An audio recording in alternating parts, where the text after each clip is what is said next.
Buenas tardes. Hi, good afternoon. Congratulations for the award, Meryl. There's an episode of The Simpsons in which there's an advertisement, Marge of Versatility, which is a perfume ad on TV with Meryl Streep.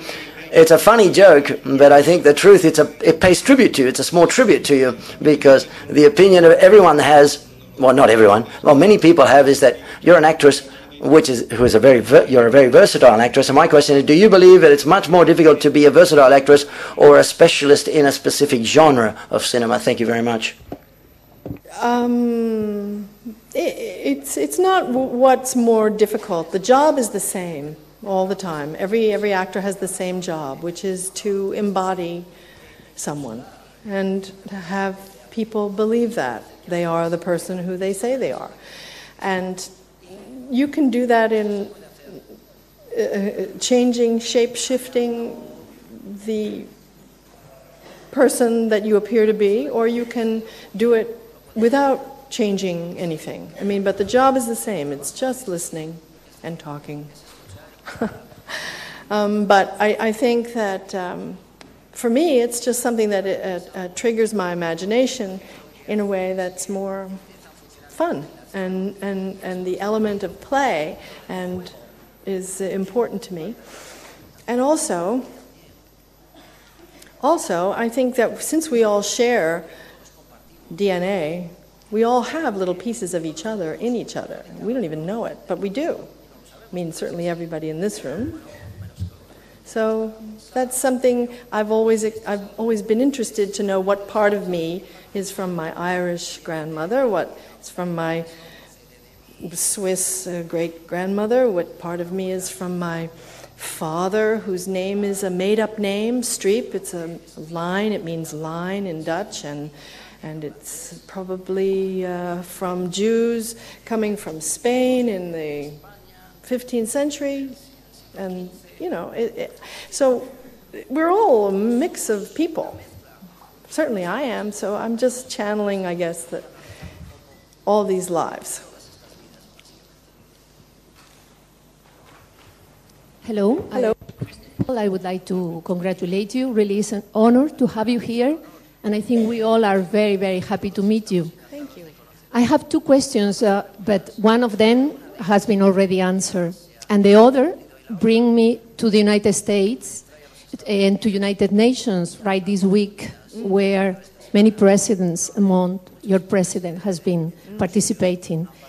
And my question is that how do you look for your country, for your people, if things change and the new president of the United States becomes a Democrat, a Barack Obama?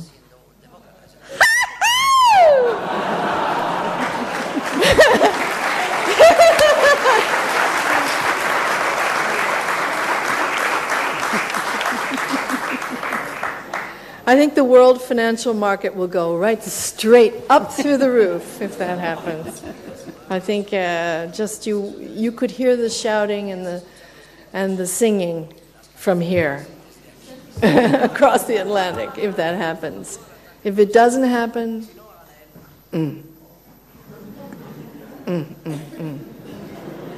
I'm looking at real estate in San Sebastian. I like it very much. It's quite expensive.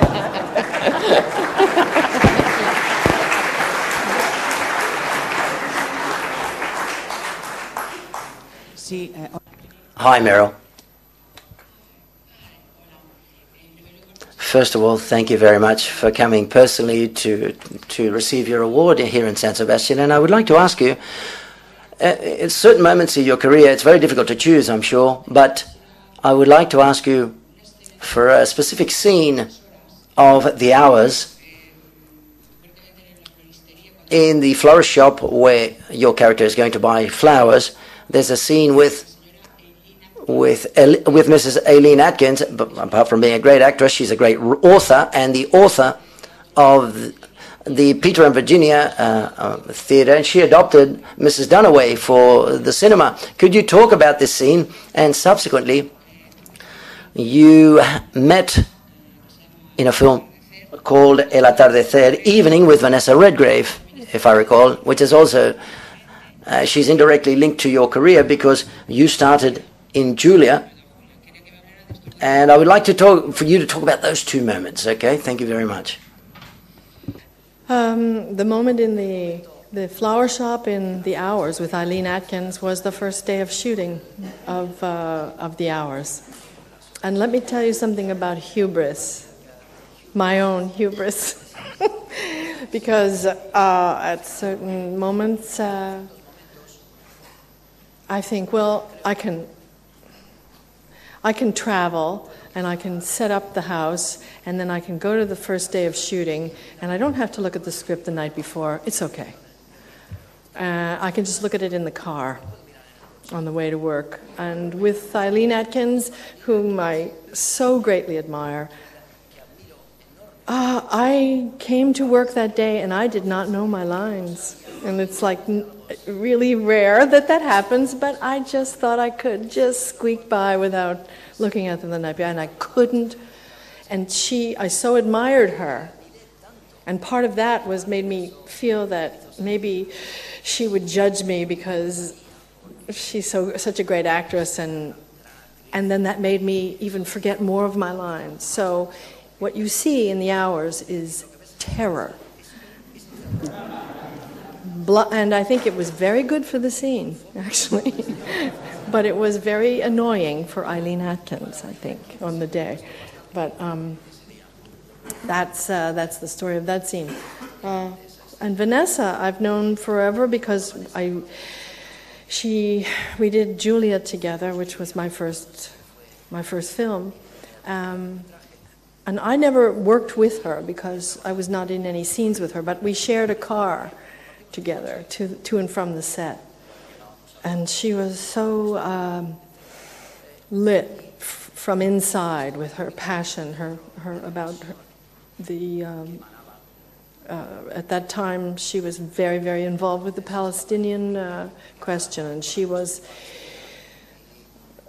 fervently, I got in the car and she never stopped talking for the hour and on the way home. And I gave money and I got involved, but she was a whirlwind. She was just an inspiration on the set, but off the set, she was like terrifying. And and since then, I've become very close to her daughter, Natasha, and I know Vanessa as a grandmother, and she's no less passionate, but she's more, she's softened, and her sense of humor is more in evidence, and she's a wonderful, wonderful woman. But to have known them both, and I must say I never saw the play that Eileen wrote. I didn't ever see that before shooting The Hours, which I wish I had seen. Yeah. Sí, por favor. Sí, bueno. Yes. You're number one in Colombia, by the way, and congratulations, by the way. In previous days, some Belgian directors gave a leg of ham who asked for the best question. What would you answer to that sort of question if you were to receive? I think she's referring to receive that leg of ham. I'm not too sure. The booth has been drinking.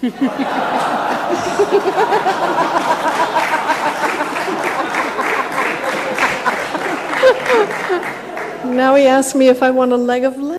Well, that's what she asks. Let her repeat the question, if they'd be so kind. Thank you, Meryl. I'm sorry. I love leg of lamb. I don't know if right now I'd like one, but tell me what you meant.